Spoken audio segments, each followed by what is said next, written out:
Life Audio. Today on Talk About That, John wants his friends to be honest even if it hurts and gets hungry hearing about a tornado in England. Meanwhile, I learn exactly how many roller coasters it takes to make me nauseous and make a joke at a General Baptist convention. Plus, a conversation about whether compromise is always a bad thing. Today's episode is not sponsored by Message in a Bottle. It's the least reliable way to mail something and also littering.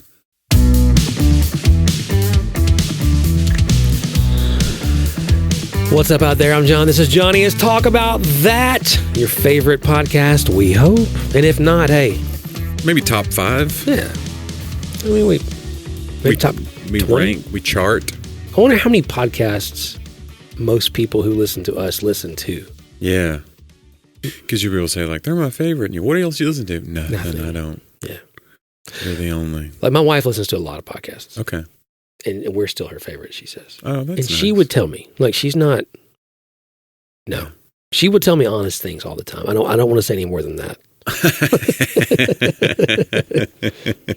I trust her. I need, here's the thing, when you're an Enneagram 6, you don't want people telling you things that aren't true. Yeah.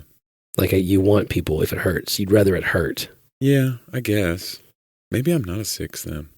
Because I do feel like because there was a video I saw about that, about like, if people are super careful with criticism around you, you've trained them to be that way because you've shown that you can't take real criticism. Yeah.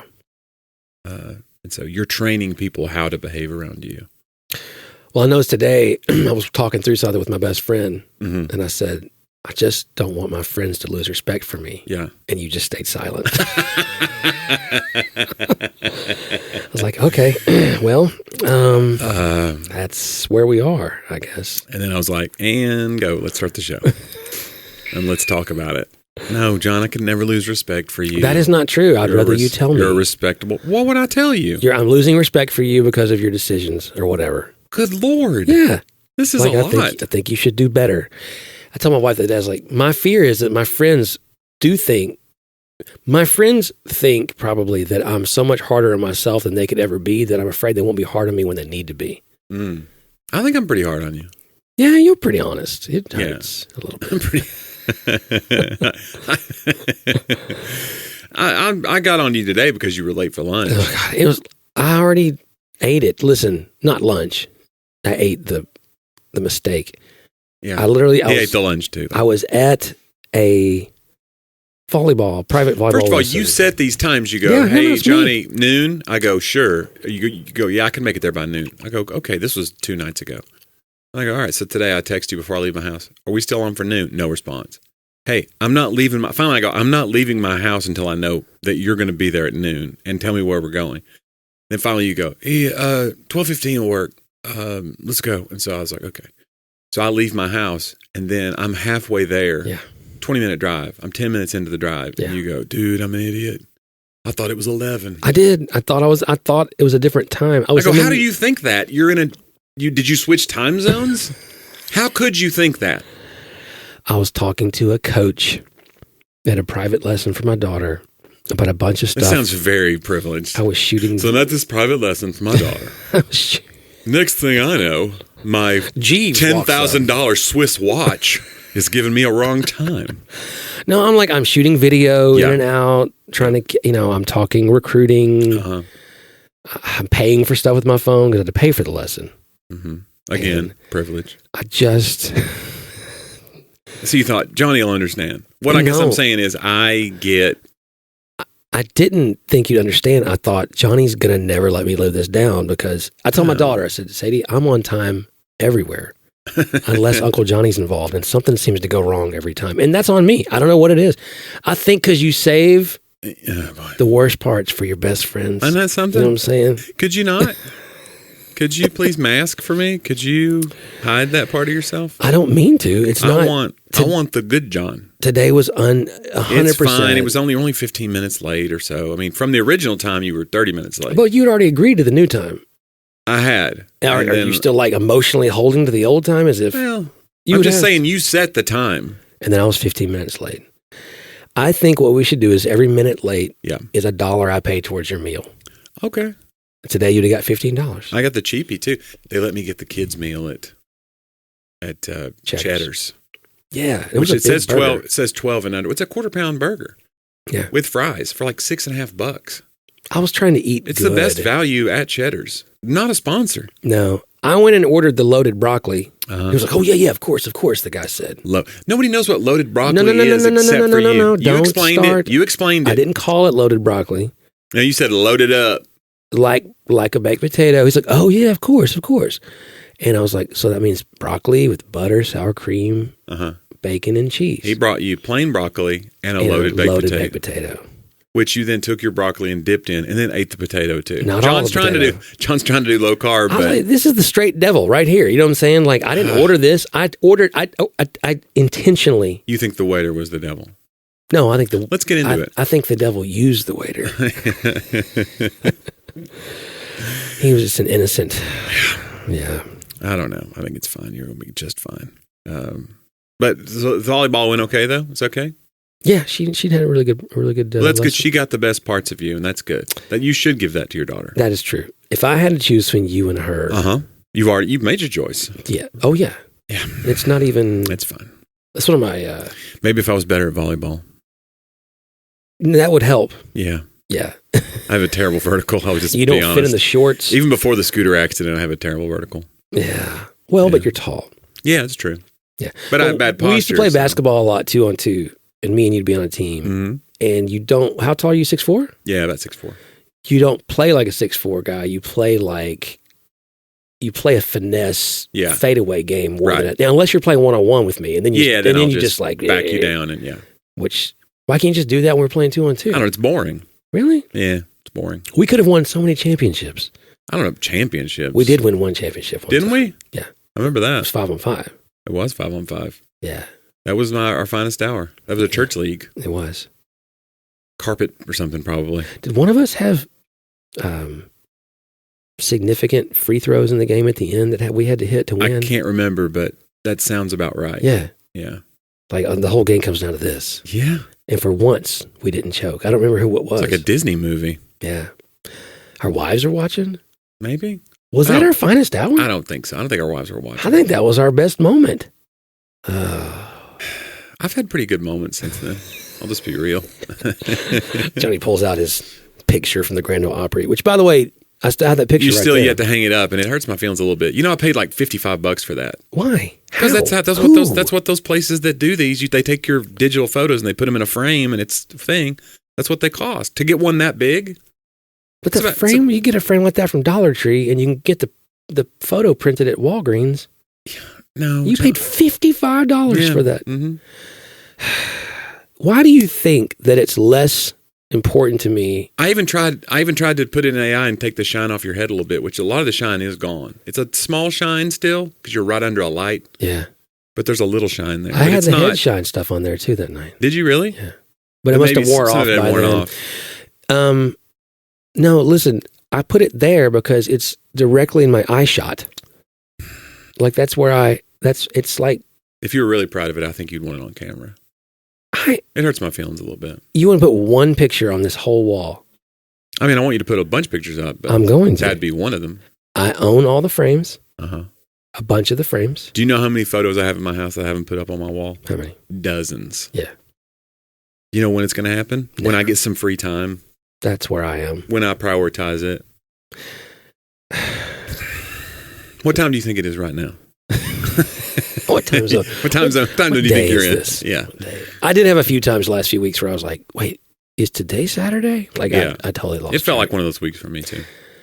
That's okay. I know you got a lot going on, but I am in a book project. Mm-hmm. I'm in 2. You're always in a book project, though. I'm in like 2.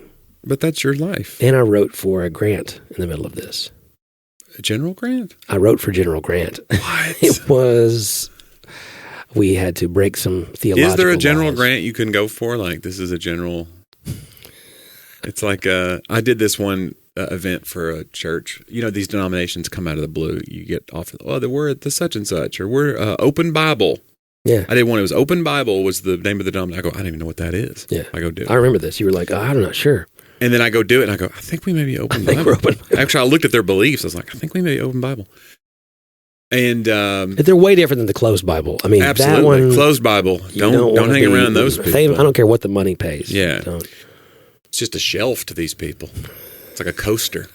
But I did one. It was called General Baptist, the General Baptist Convention. Mm-hmm. And I was like, so you guys don't believe anything specific? You believe they didn't like that. No, they didn't like it. They did not like it. They did not like that at all. If you say the word general yeah. in Dane Allen's presence in staff meeting, he'll salute you. Okay. Or if you say or major. Major. We have a major. Those are pretty much the only ones that come up. Or I guess if you said private too. Or like when you go to a private meeting, he'd be like, a kernel of an idea. Private meeting, setting up. Yeah. He does it he never misses it. It's pretty impressive.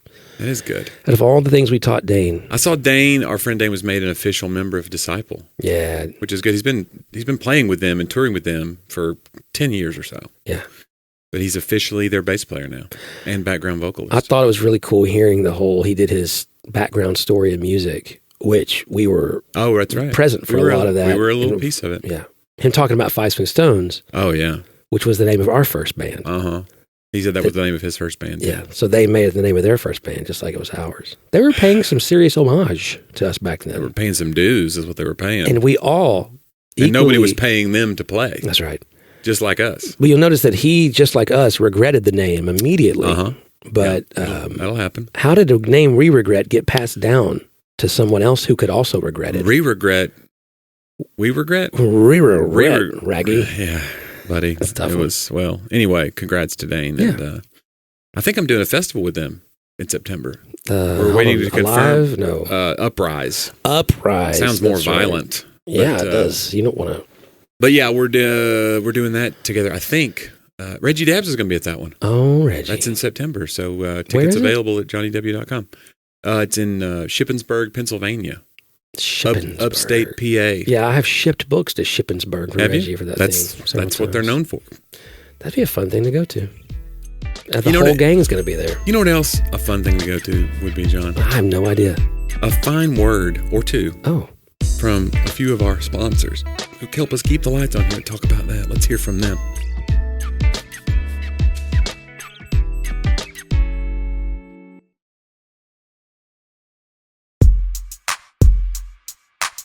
What a pro. And we're back. So this weekend was a big test for my foot, because I'm still working on a little sprained foot from the old scooter mishap. And I'm a little gimpy still, but hobbling around. And I did 5 arena shows with Nate Bergazzi. And so it's just like, you can't get where... What's funny is the best way to get where I was going would have been one of his scooters. And I'm not going to get on one until I'm totally... I've made up my mind I'm going to get back on it. Counterphobic. You got to tackle it. You got to get back on the horse. Yeah. But I'm going to wait till, because you don't want to be that guy that's like, he got back on it and he fell off again. Oh. And then now the nose is completely shattered. It would be hard to live it down. It would. The second time. Yeah, the second time. It's like if you get a speeding ticket on vacation, you go slow the rest, because you can't get 2 tickets in a row. Yeah. You don't want to be that guy. Right. So you just drive, you're legal man for the next month, because you can't get 2 tickets in the same calendar month, because then you got a problem.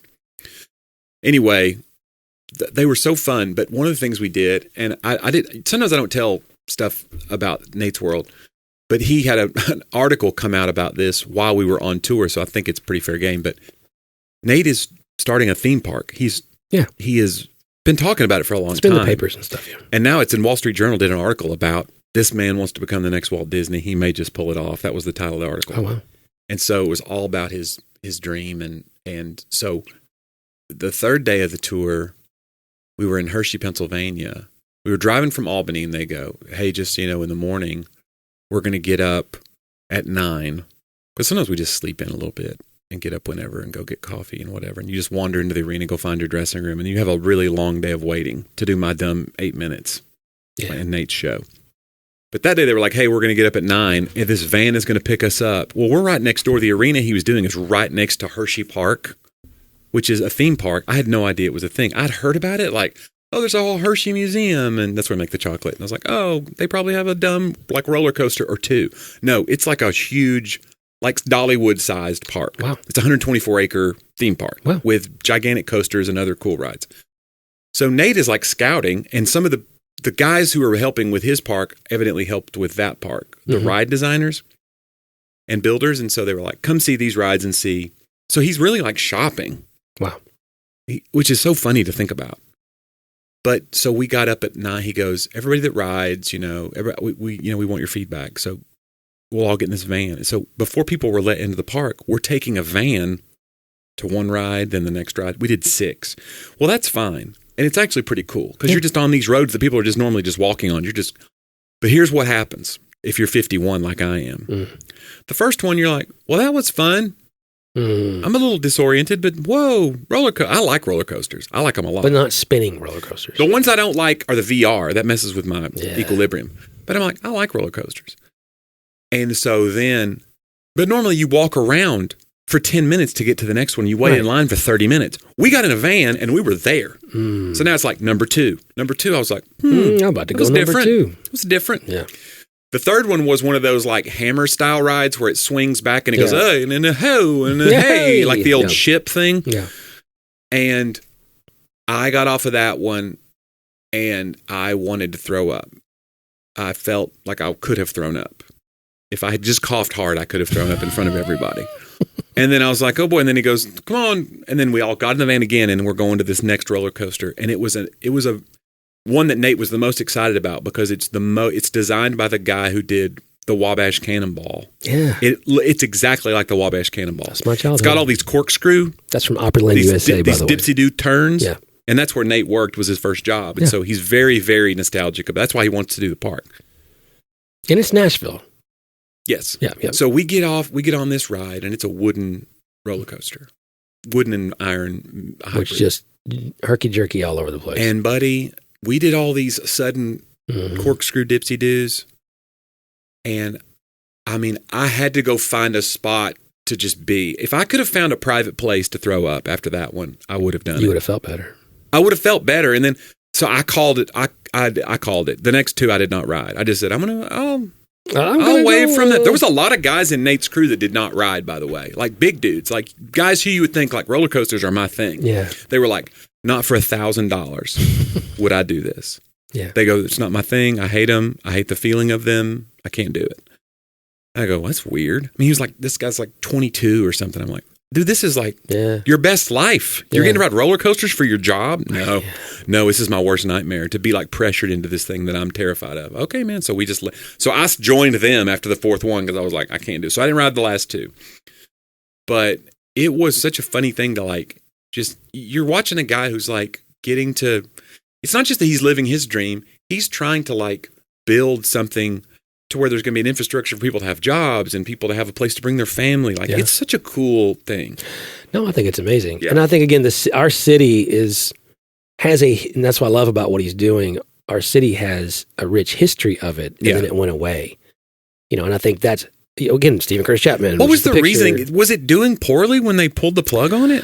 Man, from what I remember. Or was it just a thing of like, we can make more money with them all? more money doing them all, I think is what it was. And I don't even know. You were getting into the really litigious part of American history right then, late 20th century, if it was just like liability getting too high on maintaining all these things. But my understanding, and forgive me, there's a documentary about it, by the way, on YouTube that somebody did about losing Opryland and people being so nostalgic for it and remembering like, we remember when they announced it and we couldn't believe it, and they're just still gutted by it. It was right before I went to college, I think.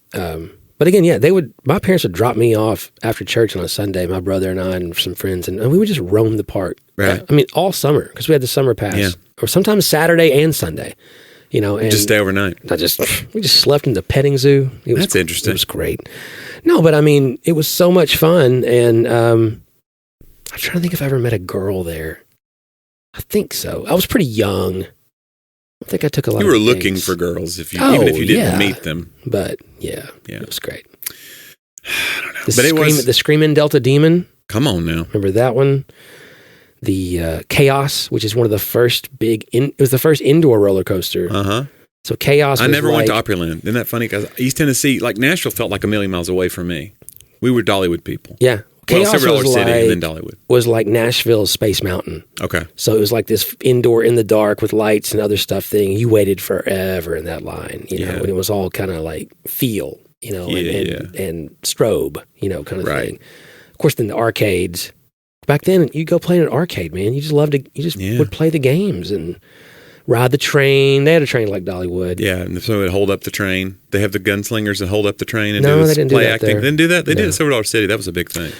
Then they had the sky, almost like the ski lift sky thing where you could ride from one side of the park to the other, you know. So I was asking Nate if he was going to do that in his park, and he didn't. They were talking about it, but I mean, I do think that's pretty cool. But again, it's like a ride that's not really a ride. It's like a convenience ride. Yeah. But I don't know what the plan is, but they have a plan. I mean, it's pretty cool. Yeah. And it's fun to watch him. He gets so wide-eyed just thinking about like, oh, I want one of those. And you just got like, he gets to go get one of those. Like, it's pretty cool. Yeah. And just the cool thing that's going to create jobs. Like I said, it's going to bring something that's just bigger than him. And I think that's what he wants at this point in his career. Well, Nashville, I mean, he can leave a real legacy here. It's a, you know, by the way, we just got approved for the Super Bowl 2030. Yeah. I mean, so Nashville's already kind of the it town, you know. That'll be Cam Ward's third in a row when we. That's right. When we win that one. We're gonna. Have you seen our stadium? Like the outside of it, it's pretty ugly right now. Maybe the facade of it's going to be amazing, but it looks like a big square brick of. I don't think they're going to make an ugly stadium. I don't think they're allowed anymore. No. I mean, if the thing's going to cost $2 billion, it's going to be awesome. But I'm telling you what it looks like now because I was downtown yesterday. Yeah, it is gross looking. Well, it's being built, Jonnie. It's just a blob. Do you know if it's so square and peeled blocky. The drywall off these walls? It's not got any pizzazz to it like the convention center does. Has all those undulations and stuff. This looks. The one thing I don't understand like the Death Star. About the new stadium is that it's smaller than the old stadium, and we're trying to host the Super Bowl. We've made it smaller. Oh, I don't know about that. Seating arrangement or seating capacity. That is interesting. But that whole I guess development down by the river is going to be apparently just unbelievable. So, I live in a development down by the river. Come on, guys. And on that, I think it's about that time, Jonnie. Oh, okay, good. It's my segment. They talked about that.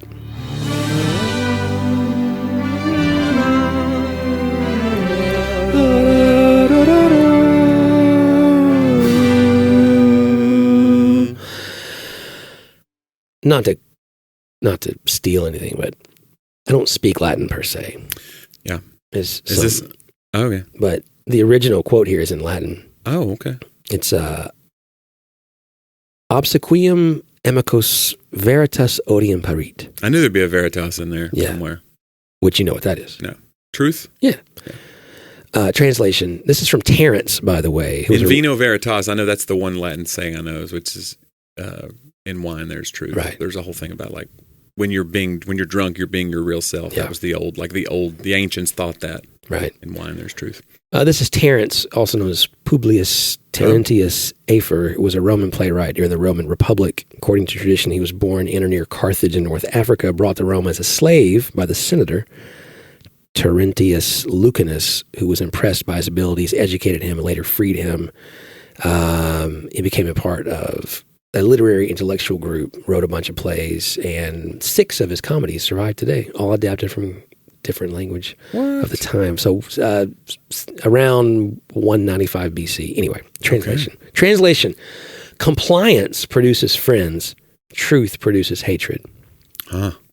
Compliance produces friends, and truth produces hatred. And I think, I don't want to get into culture wars and all those things. It's funny how we say that now when we don't want to just address blatant elephants in the room. If there's one thing that drives me crazy, it's like the obvious thing that we're not talking about, But even then, I'm not going to talk about some of the obvious things we're not talking about. But I do think we can talk about the obvious principles at all times. In fact, I believe pastorally, it's really important that we rightly believe certain things.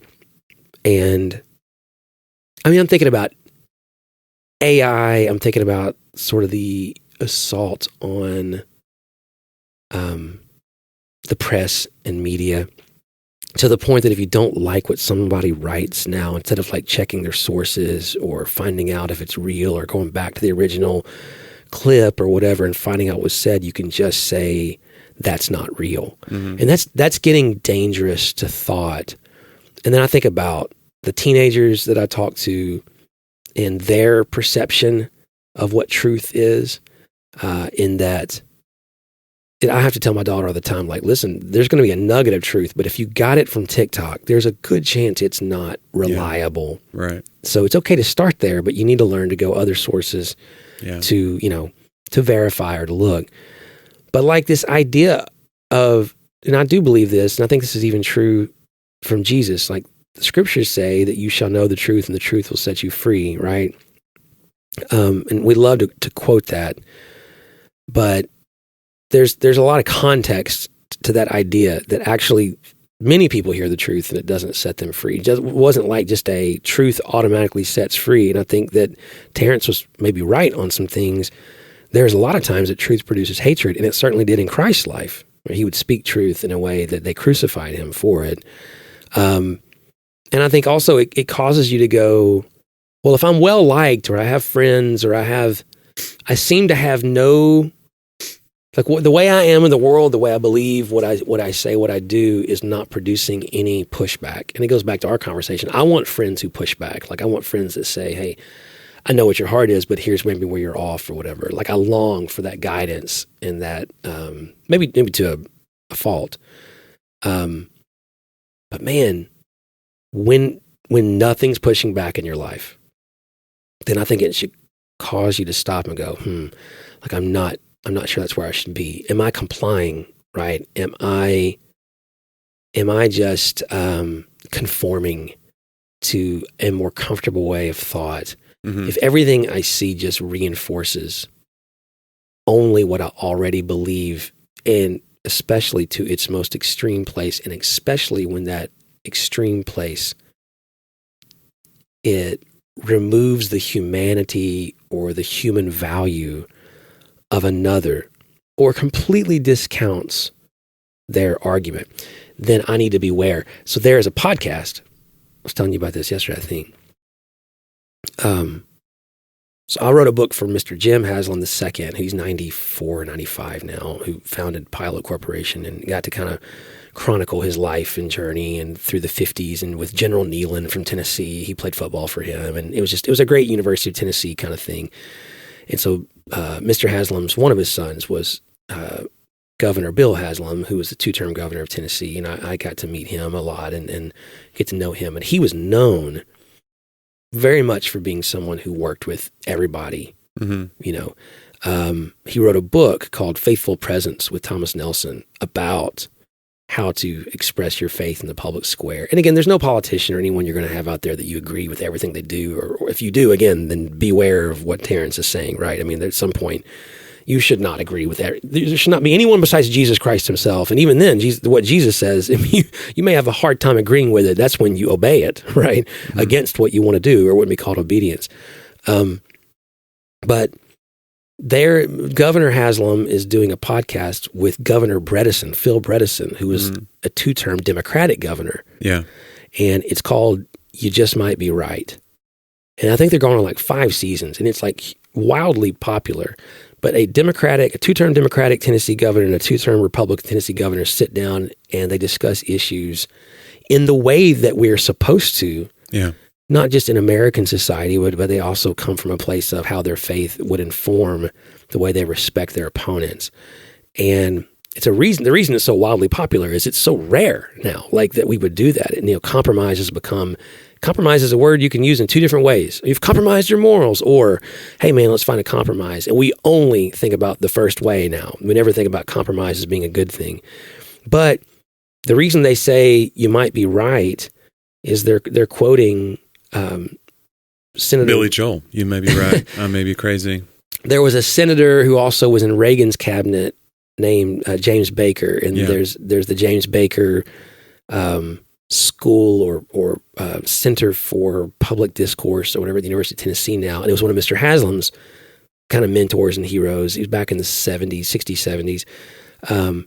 And that was something he said is, hey, the reason you listen to your opponent is, and you actually take to heart what they say is, there's a chance that they might be right and you're wrong. And that's how public discourse is supposed to happen. It's how relationships work, right? Yeah. If you enter into something where you think there's no chance that this person could say anything, and I sometimes will start a conversation like that, like, hey, before we say anything about this debatable topic, to be truthful with me, is there anything I could say? Mm-hmm. Anything I could say you think that would change your mind at all in any minute way? And if you go, no, there's nothing you could do, then what are we even going to talk about? Like, and I'll say to them, there are things you could say. I would love to hear. I want to be open, to this thing. Right.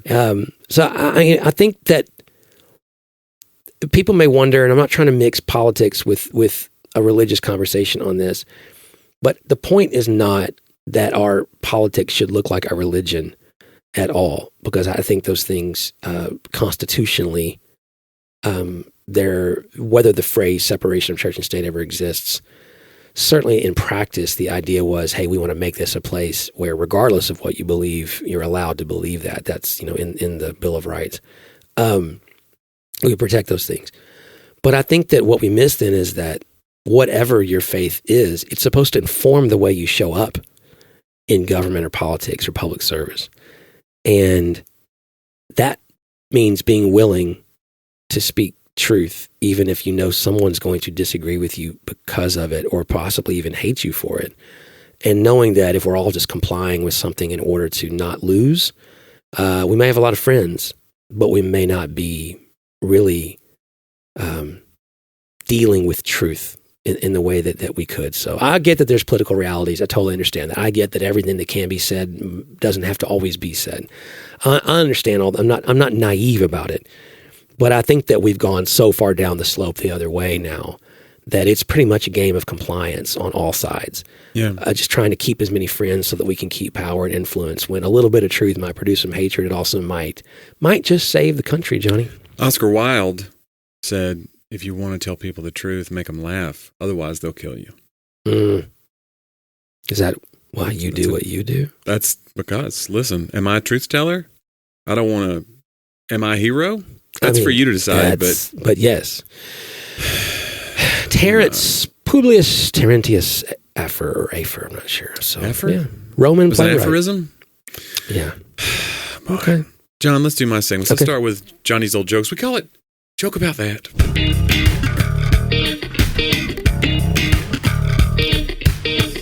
Got a few old jokes today, John. A woman who speaks Spanish walks into a department store. She walks over to the clerk and says, "Donde están los calcetines?" Clerk doesn't understand Spanish. He tries to help her anyways. He holds up a T-shirt and says, "Is this what you need?" She shakes her head, frowning. He holds up a pair of pants. She shakes her head again. After 5 or 6 attempts, he holds up a pair of socks with an exasperated look. The woman smiles and says, "S-O-C-K-S." The clerk gets a sour face and says, "If you knew how to spell it, why didn't we just start with that?" Spanish joke. It's a Spanish joke. It is. And your pronunciation was exquisite. Thank you. Yeah, Look, calcetines? Like Lord Calcetine from the Star Wars movies? Donde están los calcetines? Is it calcetines or cal? I don't remember how to pronounce socks. I'm sorry. I thought it was donde.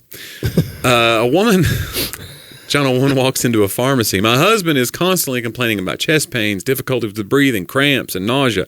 Have you got any earplugs?" Finally, John, an old woman goes to the newspaper. There's a lot of women in these jokes. An old woman goes to the newspaper office after her husband dies. Says to the person at the front desk that she needs to get an obituary published for her husband. She gets brought into an office and is asked what she wants the obituary to say. She thinks and says, "Fred Smith died." The reporter looks at her and says, "Miss, you can have it say more than that if you want." So the little lady thinks for a second and says, "Fred Smith died. Boat for sale." I love a good joke that disrespects poor Fred. the institution of marriage. Well, I mean, maybe they just... Yeah, maybe she just was... Maybe she hated that boat, but she was ready to cash in on poor Fred. That's great. Poor Fred's untimely demise. Oh. John, let's do This Week in History. We call it Talk About Then.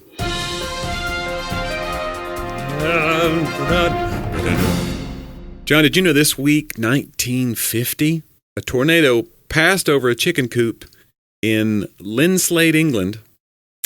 It caused a sudden drop in pressure so severe that it plucked the feathers off all the chickens. The chickens survived.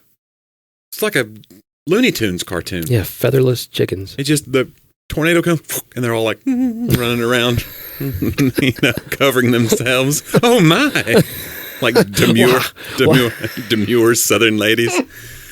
No, so, I think I feel a draft. They were plucked, but they lived. But but now think about it. You really want to cook them and eat them. Yeah, now you're you like skipped the hard part. You know what I'm saying? You really did. Yeah, it's tough. Well, I mean, it says they survived, but it didn't say for how much longer. That's right. I mean, they're chickens, so it's not a great life. No. John, speaking of foul, the NBC Peacock debuted this week, 1956. It aired its feathers, making its first on-air appearance. NBC used the Peacock to promote this. I did not know this. Is very savvy.